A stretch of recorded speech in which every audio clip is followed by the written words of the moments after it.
This is the MasteringA&P site that I use for my online physiology and my face-to-face anatomy classes. This is the home page for that site, and I'm going to show you how it is I can track student learning outcomes using this site. One of the first things you do is go to the assignments area, and then I'll scroll down and choose this chapter 9 as an example. Go in to edit the assignment. It looks very similar when you set up a new assignment as well. And once you select your content, you organize your content and make it look the way you want to for that particular assignment, you then go over to this step number 4 called Specify Outcomes.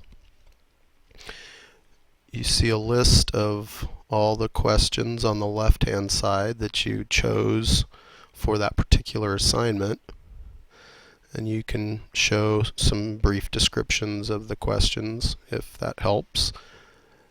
Then you just start going through and you can choose which of the student learning outcomes that you've either defined yourself within the software or that the publisher provides, and for every question you just choose whichever of the SLOs is relevant to that particular question, and then it will give you a report, which I'll show in a minute, of how the students do related to that SLO. Like, for example, all of these questions here relate to this one particular SLO regarding skeletal muscle contraction.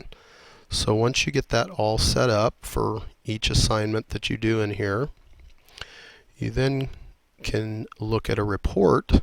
Once the students actually do the assignment, you can go to the gradebook. Up here on the right hand side is a View Learning Outcomes Summary. You click on that. It then pulls up a summary that shows all of the SLOs that you've defined for that particular class. These match up to the ones that are on the syllabus. And then over here it shows you the number of items that you have associated with that particular SLO, the percent completion, the students that have the percent of students that have completed those particular items, and then the average score on that. So you have it shows you the percentage that the students, how well they did on those particular SLOs. You can expand these to show exactly which questions, again, that you defined or mapped to those SLOs, and then also you can even look at the percentages of how students did on each question in relation to that SLO. So that's some pretty powerful analytics on SLO data. You can print it, you can export it as a CSV file. It's one of the main reasons I use this MasteringA&P software, is because of the ability to do this. And then the last thing that I forgot to show you a minute ago, in the course settings area,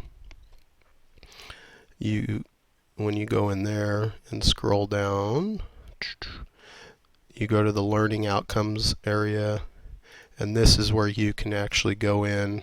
When you're first setting up your course in here, you go in here and you put in as many of your learning outcomes as you want. You can also use the publisher provided ones too, and you can turn those on and off, and I do that sometimes to just compare the different outcomes that they define with the ones that we are using. So that's how I keep track of learning outcomes and map them to all of the assignments that I have students do.